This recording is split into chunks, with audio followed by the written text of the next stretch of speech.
which leads us to one of the most legendary Lakers, Kobe. What was the one thing that surprised you most about this interaction with him?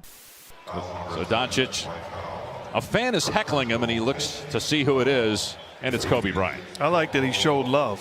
Forget about the game. Let me stop and appreciate greatness. First of all, I would say, he was trash talking me in my language, so I was kind of surprised. I was like, he's talking to me in Slovenia, man. I was like, Is there one thing Kobe ever said or did that stuck with you? Yeah, I remember meeting him first time before I started my NBA season. That was one thing he said, watch out, you're European. They're gonna be after you. Watch out, you're European. They're gonna be after you. When it comes to the greatest franchise in NBA history, it is undoubtedly the LA Lakers. As we look at their franchise, championships in nearly every era, multiple dynasties, and a plethora of top 10 players ever, the Lakers, by a long shot, are the most decorated franchise in league history. After getting Luka Doncic, as the old saying goes, the rich get richer. The Dallas Mavericks are trading Luka Doncic, Maxi Kleber, and Markieff Morris to the Los Angeles Lakers for Anthony Davis. Hallelujah. Hallelujah. Now, when it comes to someone like Luka Doncic, of course, being drafted in Dallas, many thought he'd be a Maverick for life, never leave that franchise. Well, of course, that didn't happen. And now Luka is a Laker. And here's one thing I've noticed. Some guys get traded to the Lakers, they win a championship. They're on some really good teams. You don't think of them as Lakers. They're not true Lakers at heart. Looking at Luka under 40 games, this guy is a true Laker and is embraced by all Lakers fans. Now, when it comes to this franchise, this team, undoubtedly in a time of change, they're in flux from one era to the next. Not just Genie selling the team, but also LeBron James aging out and hopefully retiring soon. The Lakers right now have 1 foot in the Luka era and 1 foot lagging behind in the LeBron era. If you ask me, that's not a good thing. As we look at Doncic, he's the present and the future, and LeBron James, who never was a Laker, is yesterday's news. No. Not you, Seamus. Pooh.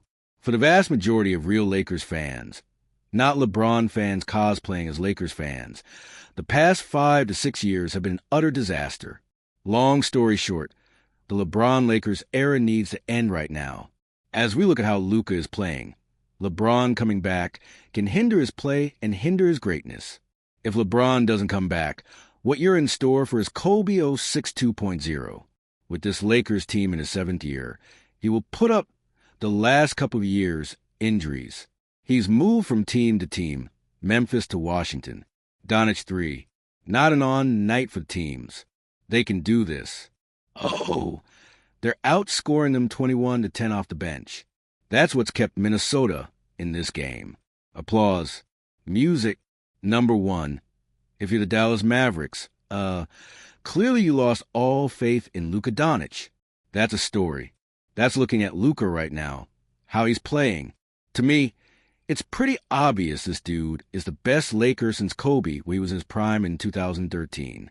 As we look at opening night versus the Warriors, a one-man army scored 43 points. In Lakers history, the 3rd most ever, only behind Kobe and then Elgin Baylor. Game 2 versus last year's top 5 defense. What did Luka do? 49 points. Luka, in the first 2 games combined, has scored 92 points.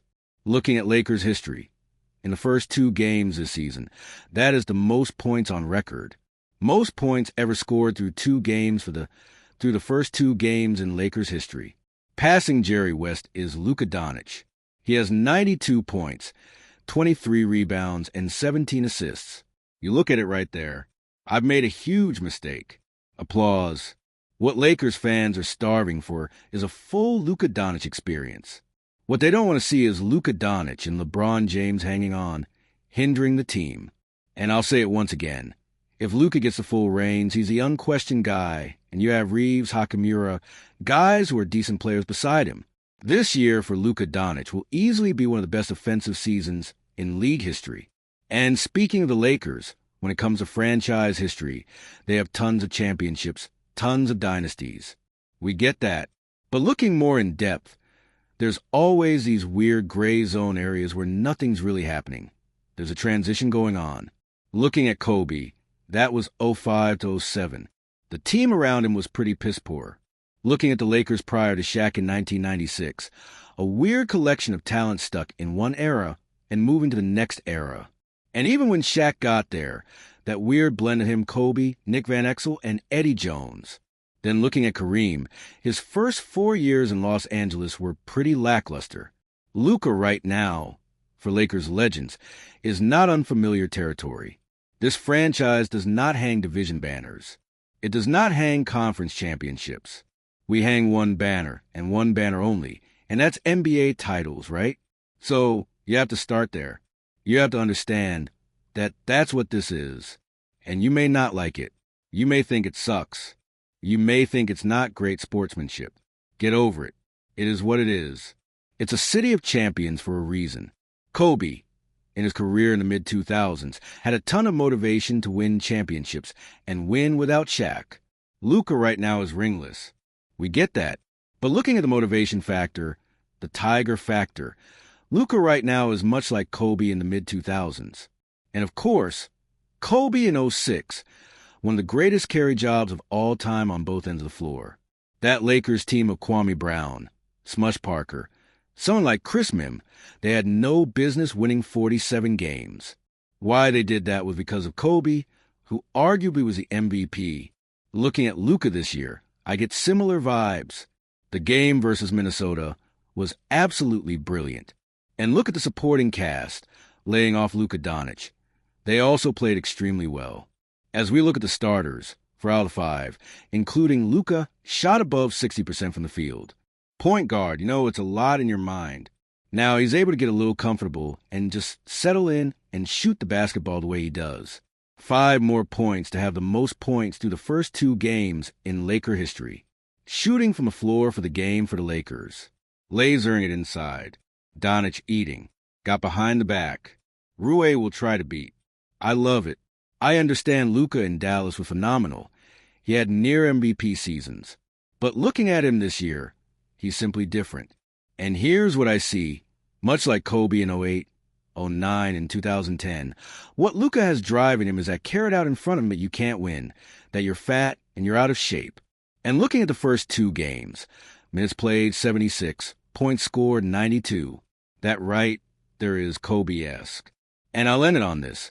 Look at the first 2 games. He scored 40-plus points in both games on above 60% shooting. The last guy to do that in NBA history was Wilt Chamberlain